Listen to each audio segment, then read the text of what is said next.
Welcome, welcome. So, self-sabotage is a myth. Bear with me here for a second, okay? People say self-sabotage is when you're holding yourself back. But in actuality, it's the understanding of self-sabotage that is holding you back.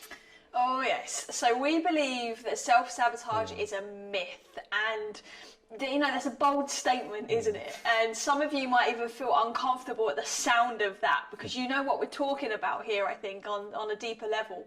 So just hear us out as we go.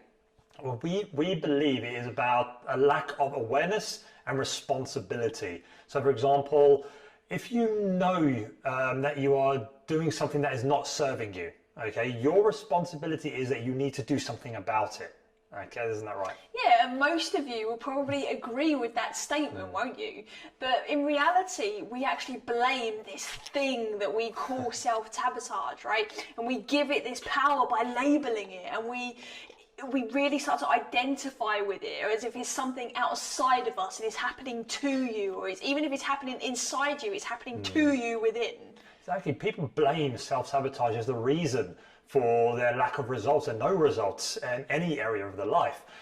They may even argue that they are taking responsibility because they are blaming themselves. Right, but, rather than other people. Yeah, rather than other people, but that's actually what's holding you back as well. Imagine that you have two voices, okay? You have a goodie and a baddie. So you have one voice that is telling you, one on one shoulder, one on the other. So one of these voices is telling you not to do something, and the other voice is telling you to do something. So let's take an example, a classic one where people get into I'm going to be healthy now, I'm going to start working out in the morning. So tomorrow morning I'm going to get up at 5 a.m. and I'm going to go and run or work out or do whatever. So you get up at 5 a.m. and you've got one voice going, okay, it's time to get up, you've got to go and exercise now, and the other voice is going, don't bother getting up. Just go back to sleep. It's very comfortable. It's warm. There's no need to get up. Go back to sleep for a couple of hours. You've got those two voices fighting against each other. Just in complete conflict, yeah. Right? And when that baddie voice wins, that's when the self-sabotage comes into play, isn't it? When things are going well, oh no, that's me. That's me that did that. It's me that got up at 5 o'clock or went for that run. Right? Or when things are not going so well and the little baddie on the shoulder voice actually wins, you're like, well, that's self-sabotage.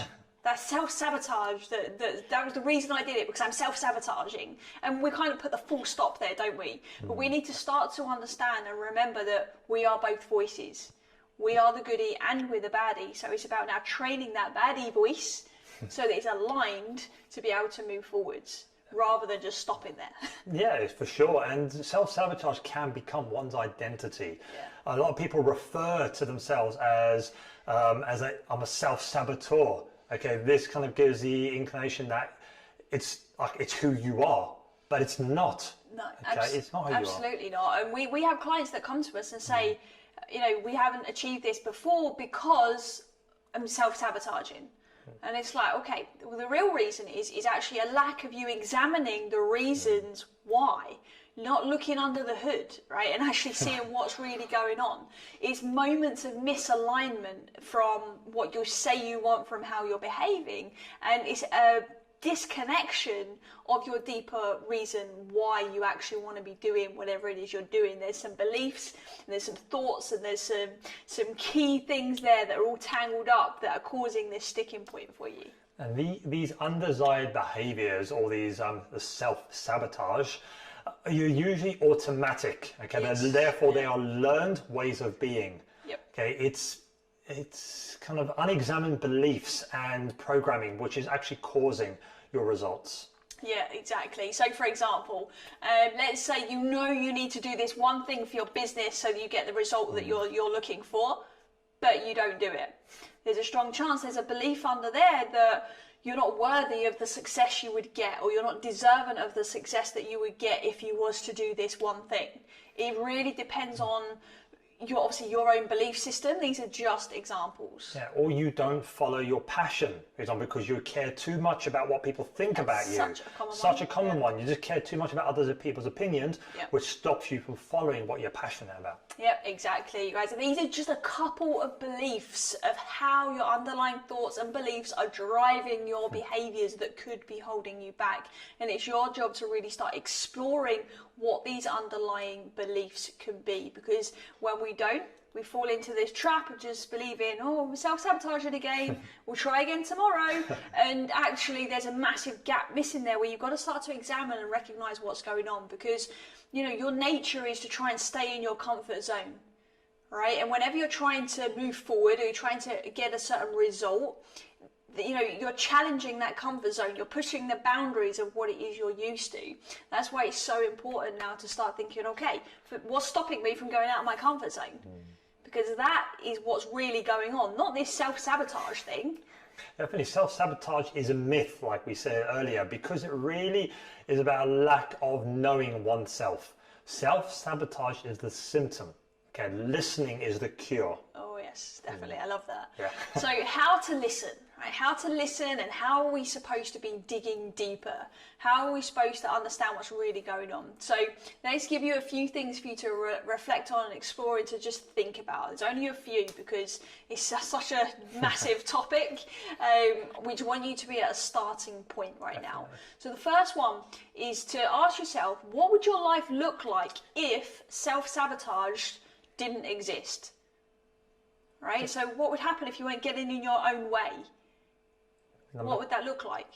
Yeah, for sure. Right? It's like it'll probably shock you to realise that, even to think, oh, that's an interesting concept to actually think about if something didn't exist. And when you start to think of that, you start to realise that what we show you is a myth. It doesn't have to exist. And look at different things that feel uncomfortable about what you find. Because you might think, okay, self-sabotage didn't exist, I would work out, I would be eating well, I would be doing the things for my business that I know I should be doing.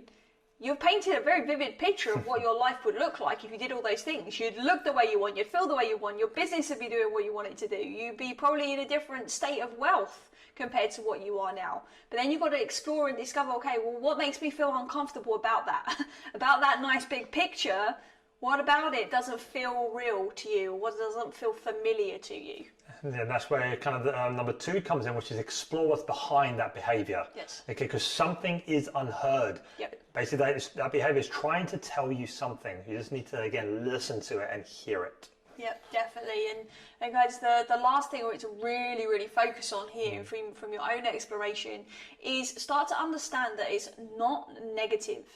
People will describe self-sabotage as this negative thing that stops them from doing all these things they want to do, but it's not. It's a hello, it's an invitation, it's a welcome from your inner voice and your inner system to say to you, hey, we should work on this because this is what's blocking you right now. So let's get you to a point where you feel like you're worthy, that you feel like you can step out of your comfort zone with confidence, that you know what you're doing, that you are good enough. If we can get you to that point, boy oh boy, does everything else start to change, and that then becomes a real positive lesson for you. So it's not negative. Okay, if self-sabotage existed. If it does. So once you've kind of gone through those three areas, those three tips that we've just kind of gone through with you, if you're still struggling to kind of listen and hear what the issue is, then it's a good idea to actually kind of seek out the help from a coach, as they'll be able to help you break through any barriers that you have and really keep you accountable.